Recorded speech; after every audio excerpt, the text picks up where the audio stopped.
6 peringkat telah pun lengkap, tinggal lagi 2. Dan hari ini kita di peringkat yang ke-7 dari Muar menuju ke Seremban. Assalamualaikum, salam sejahtera. Bertemu kita dalam Petronas Le Tour de Langkawi 2023 dalam highlights ataupun rangkuman perlumbaan bagi LTDL.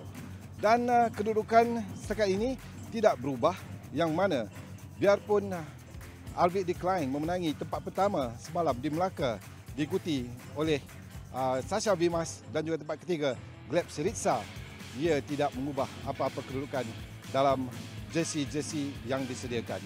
Dengan jersey tempat pertama ataupun jersey Petronas hijau, jersey keseluruhan masih lagi samengkar dengan 49 saat di hadapan. Tugas pasukannya ialah untuk mengekalkan dia supaya tidak ada apa-apa insiden yang tidak diingin berlaku.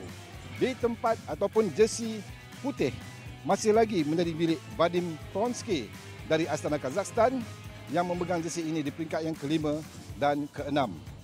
Kedudukan Arvid de Klein sebagai pemegang jersey oranye KBS masih lagi boleh dicabar tetapi agak sukar. Kelebihan 9 mata di depan pencabar terdekat iaitu Enrico Zanoncello dari Grim Project Team. Apakah kesudahannya? Sama-sama kita saksikan Petronas Le Tour de Langkawi 2023 yang akan berakhir di Seremban. Teruskan bersama kami, Beat the Heat. Lanskap semula jadi yang mengagumkan. Keajaiban rekreasi yang menyegarkan. Kayo dari Puteri Harbour menjauhi kesibukan bandaraya menuju ke pusat pentadbiran Johor sesuai untuk aktiviti santai.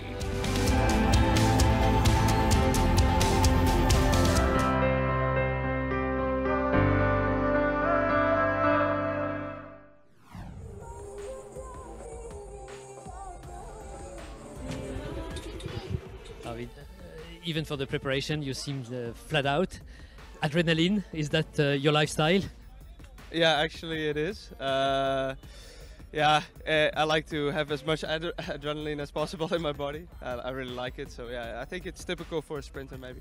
Is it an advantage for you to have a slightly uphill finish? I think it is, yeah. What I told you yesterday about the stage in Mayenne, it was also uphill, and I always feel like I perform well in a little uphill finish.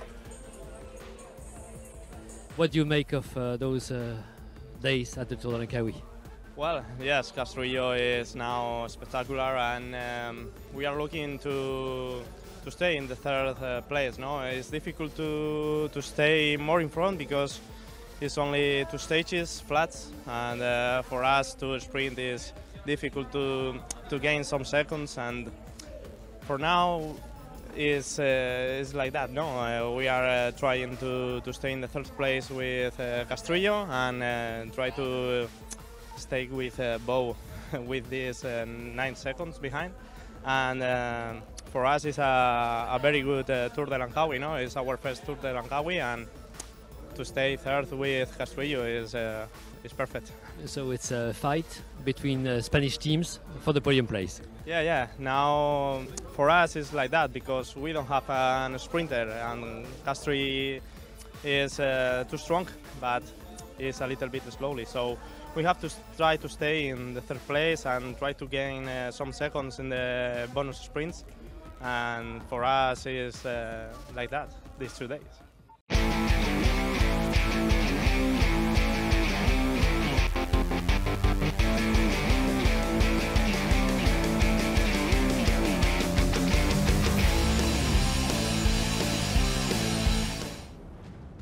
Jumaat 29 September 2023, peringkat ke-7 dari Muar ke Seremban 2 sejauh 123.8 km. Tiada zon pendakian untuk edisi ke-27 ini, di mana terdapat 3 zon pecutan ditawarkan di Umbai, Cheng dan Linggi. John, with 2 days to go, do you feel very close and very far from the podium in 4th place? Yes, at the same time very close and very far because we have no mountain stages left and only some bonus seconds in the intermediate sprints, and that's our our mission now to try to get some sprints and get the third place in the GC. Some sprints include the last sprint, which is a different one with a slightly uphill. Can it be something different with differences? It could be, yes, better for my teammate, for Carlos, but also I could be in the front position at the last kilometers. But for me, it's only the 2-3 sprints of intermediate sprints of today, and if I can get some seconds, we will see tomorrow if we can get the third place. What about today? There are 2 stages remaining, and today maybe a different sprint, slightly uphill. Does it change anything for Arif or the tactic for the team? No, the tactic doesn't change much. We will try again to go in the break because you never know if in a short stage if they stay away or not. So it's always better to have one guy there. And yeah, it's a short stage, so normally in the final everybody is more fresh, or also more stress for the punch sprint. So, but we will try again with Youssef and Arif. Again, thank you so much to the state government of Johor. The stage is short today. Does it give more chances for the breakaway to succeed? Yeah, maybe I will try my best for looking forward. What do you know about the finish? It's a little bit uphill, isn't it? Yeah, the finishing very good for sprint. Is it good for you? Yeah, maybe. Is it good for Arvid de Klein, the super sprinter of Le Tour de Langkawi? Yeah, good for sprinter and good. Thank you very much.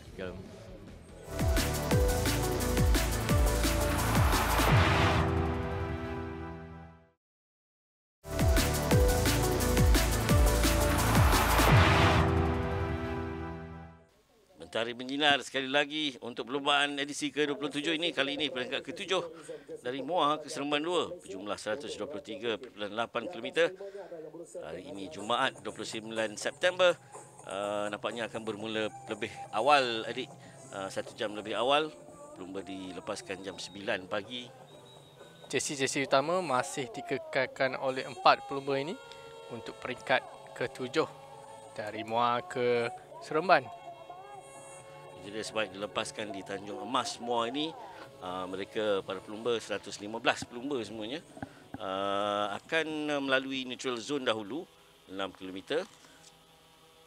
Cuaca amat baik, angin pun agak dalam keadaan baik, itulah sokongan daripada orang-orang Muar.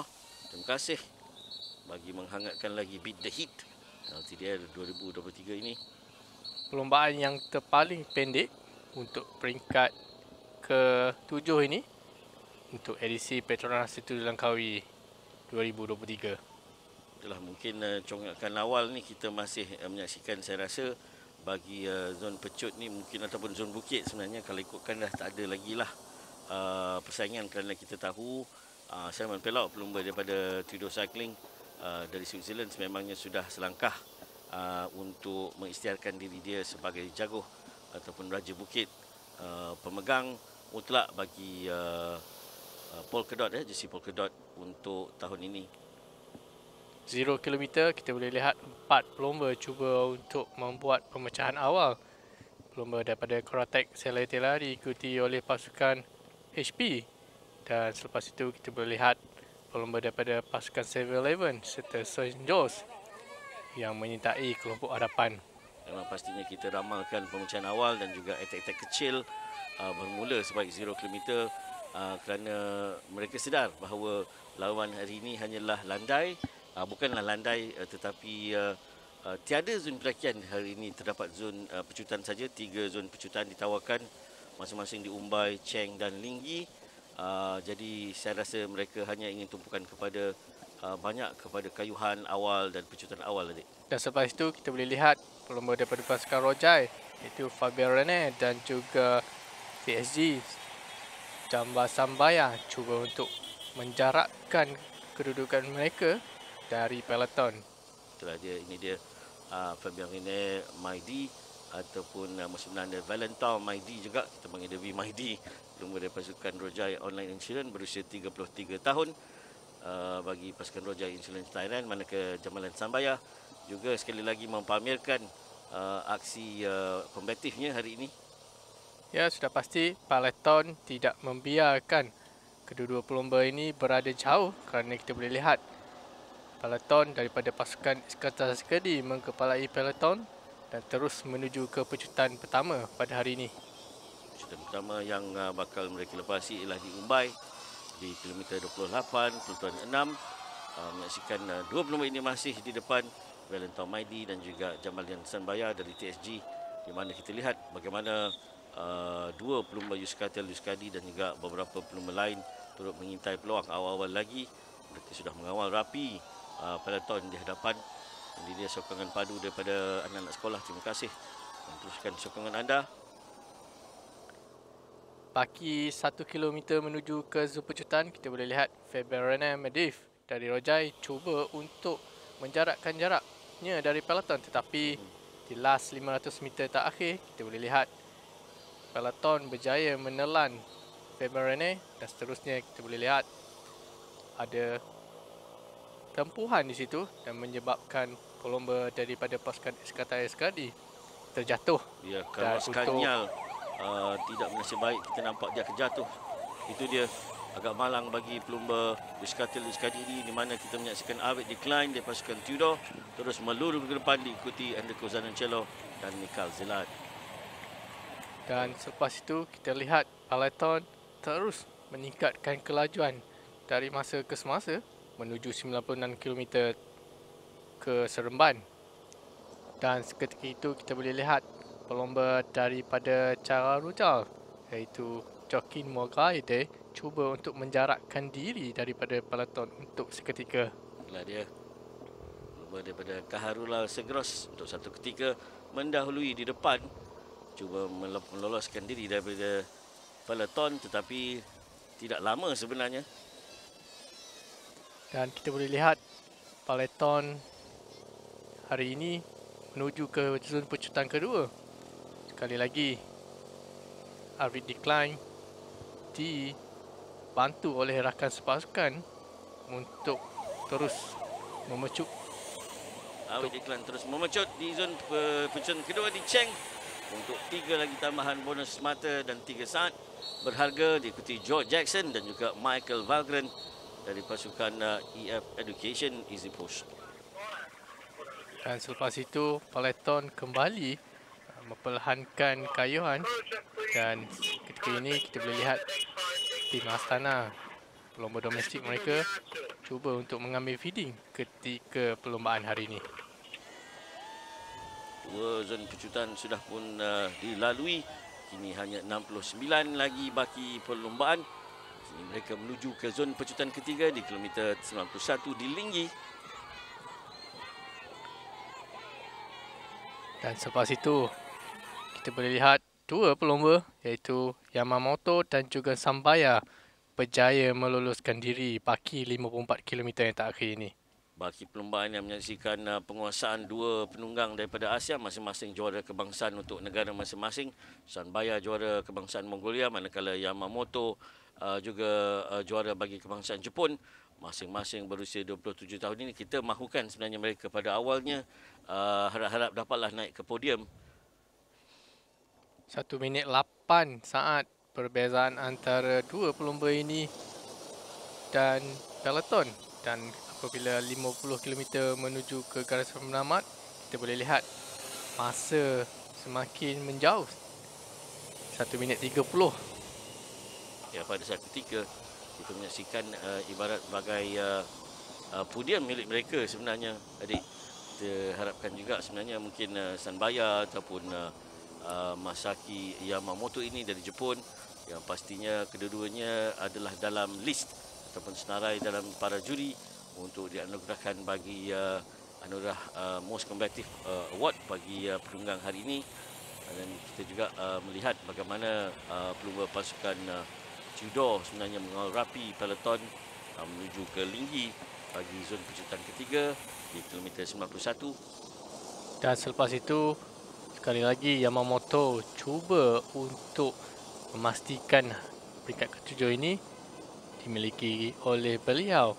Baki 45 km terakhir ini, pelumba daripada Jepun ini meningkatkan kelajuan sehingga 50 hingga 55 km sejam. Ya, kita kita sangkakan perlombaan dijangka tamat pada jam 12 tengah hari. Bagaimanapun lebih awal, apa tidaknya kita melihat bagaimana average kelajuan ataupun purata kelajuan mereka begitu agak tinggi juga sebenarnya. Seperti mana yang adik katakan, di antara 48 sehingga 50 km ataupun lebih pada satu ketika. Memang laju, kita lihat bukan saja dua pelumba ini tetapi juga di bahagian peloton. Sambutan yang agak padu dari penyokong-penyokong di Linggi dengan paluan kompang. Dan kita lihat dua pelumba ini terus menuju ke zon pecutan ketiga di Linggi. Dan sudah pasti Sambaya tidak akan menyia-nyiakan peluang untuk dirinya meneruskan perlombaan baki 34 km hari ini dengan memenangi zon pecutan ketiga untuk peringkat yang ketujuh ini. Saki membiarkan saja Sambaya di depan. Sambaya dengan secara rasmi mengungguli zon pecutan ketiga dengan 3 mata dan 3 saat. Berharga bonus untuk dirinya. Begitu juga Masaki 2 mata dan Ivan Kabokayon dari pasukan Kahar Rural. Ivan Kayon bukan dari pasukan Kahar Rural, adik, dari pasukan EKP. Perlombaan hari ini peringkat ketujuh mengambil masa 1 jam sahaja untuk para pelumba melebihi 50 km yang pertama. Pendek tapi penuh dengan aksi panas. Apapun baki menuju 32 km menuju ke garisan penamat. Kita kembali selepas ini.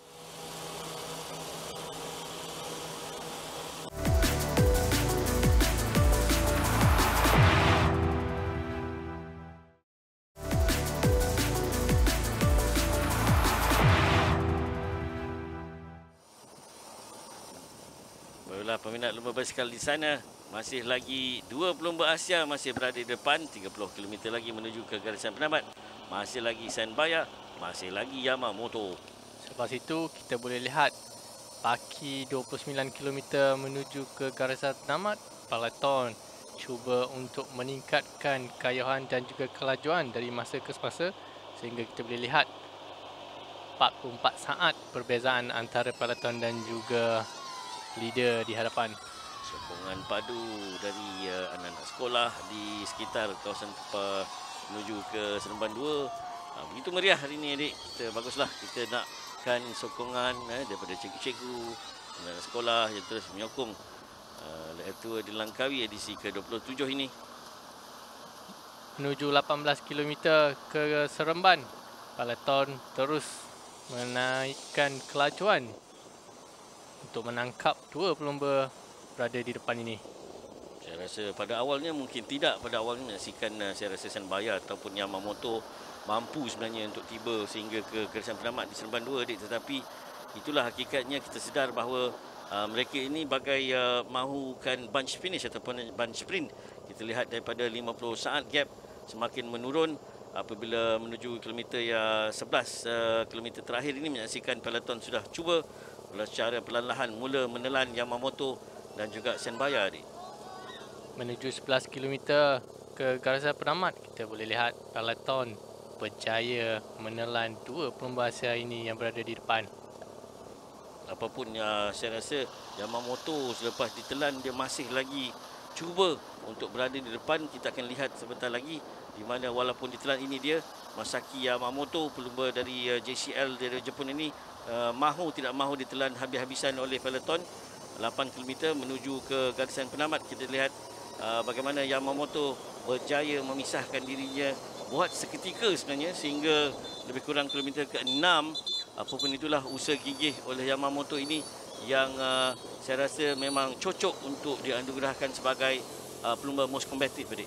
Betul, Fazal. 6 km menuju ke garisan penamat. Sekali lagi Yamamoto di dalam seketika beliau berjaya menjarakkan diri hampir 10 hingga 15 saat ketika menuju 5 km yang terakhir ini. Ya, pada awalnya kita harapkan begitu tetapi tidak. 3 km menuju ke garisan penamat. Kita lihat bagaimana attack ataupun bagaimana kawalan pasukan Bolton di awal itu. Kita nampak juga bagaimana Tudor dengan satu lead out oleh Sebastian Changizi yang cuba mahu inginkan Avid Decline untuk terus berada di depan dan mencatat hat-trick. Adakah mampu Changizi atau Avid Decline juga adakah mampu untuk mencatat hat-trick pada perlombaan hari ini? Kita lihat Gleb Ritsa di sebelah kanan. Bagaimanapun Sasha Vimas dari pasukan HPM cuba mengintai dari sebelah kanan. Kita lihat bagaimana Sasha Bimas terus cerdik menghulurkan bagaimana menganjakkan basikalnya. Saya rasa pastinya dia adalah juara yang mutlak bagi perlombaan hari ini. Pastinya dengan photo finish ni. What a ride by Sasha Bimas daripada pasukan HP. Kerana kita boleh lihat pelomba ini daripada Belgium. Sebelum ini memenangi tempat kedua 2 kali dan hari ini peringkat ke-7. Beliau menunjukkan beliau adalah pakar pecut. Pada awalnya kita lihat bagaimana lead out dilakukan oleh Chang Yizi dan terus menyaksikan bagaimana Arvid Decline terus ke depan. Gleb Sritsa juga dengan kayuhannya. Kita ingat Gleb Sritsa juga sebenarnya boleh berada dalam bergelar juara, tetapi tidak. Itu dia angkat tangan, itu dia sangat rapat adik. Bagaimana anjakan sebenarnya Sasha Bimas yang dilakukan itu cukup bijak. Lagipun dia pun sudah kempunan sebenarnya dan dia sudah belajar dari satu perlombaan ke satu perlombaan. Yes, I'm really happy about today. You see, never give up. Today worked everything in a perfect situation. I'm really proud about the team. I'm really happy also. I think I did a good sprint. Maybe I went a little too early, but yeah, at the end I just exploded and it was hot and it is what it is. Like I just got beaten. Still today was a mountain top finish with the last 200 meters at 6%. But yeah, today my task was really to keep calm and to try to be a good captain to the guys because it was really dangerous stage, really short stage with a tailwind all the way. Ini dia peringkat ke-7 Sasha Bimas. Hari ini berjaya memenangi peringkat untuk edisi ke-7 diikuti oleh Arvid Decline daripada pasukan Tudo dan juga Gleb Sritsa dari Astana. Dan ini dia Masaki Yamamoto seperti yang saya canangkan, sememangnya layak untuk dianugerahkan sebagai most competitive rider. Vadim Prosky daripada Astana masih mengekalkan jersey putih, jersey tajaan Beautiful Terengganu meninggalkan Jamban Sambaya di tempat kedua dan juga Arya daripada pasukan Rojai. Lihat, ya, jersey polka dot pastinya memang sudah rasmi sebenarnya. Simon Pelot sebagai Raja Bukit, pemilik mutlak bagi jersey polka dot. Beautiful Malaysia diikuti Simon Carr dan Pablo Zapater. Jersey Orange KBS, sekali lagi Arvid Decline masih mengekalkan jersey KBS dengan meninggalkan pelomba daripada pasukan HP Sasha Bimas di tempat kedua dan juga Gleb Sritsa di tempat ketiga dengan 43 mata. Ini dia pemegang jersey pendahulu keseluruhan Tajan Petronas Simon Carr daripada pasukan EF Education Easy Post dengan kemenangan di Genting Highland. Menyaksikan Carr dengan selesa mendahului bersama dengan rakan sepasukan Alexander Sepulveda Ortiz dan Pablo Zapater.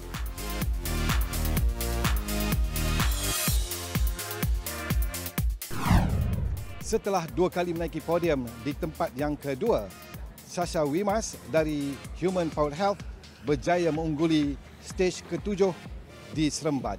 Tempat kedua, Arvid Decline dari Tudo Pro Cycling Team. Tempat ketiga, Gleb Sritsa dari Astana, Kazakhstan. Namun ia tidak mengubah kedudukan keseluruhan yang mana Simon Carr dari EF Education Easy Post masih lagi memegang jersey hijau Petronas. Dan Simon Pelot pula, pemilik jersey polkadot, tidak ada yang boleh mencabarnya lagi kerana esok adalah peringkat terakhir dan dia terus mengungguli jersey polkadot. Manakala Arvid Decline, jersey orange KBS, terus mengungguli jersey ini, kedua-duanya dari pasukan Tudo Pro Cycling Team, dan Vadim Prosky, Astana Kazakhstan, jersey putih Beautiful Terengganu. Esok dari Setia Alam menuju ke ibu negara Kuala Lumpur dan akan berakhir di Menara Berkembar Petronas. Teruskan bersama kami menyaksikan Petronas Le Tour de Langkawi 2023.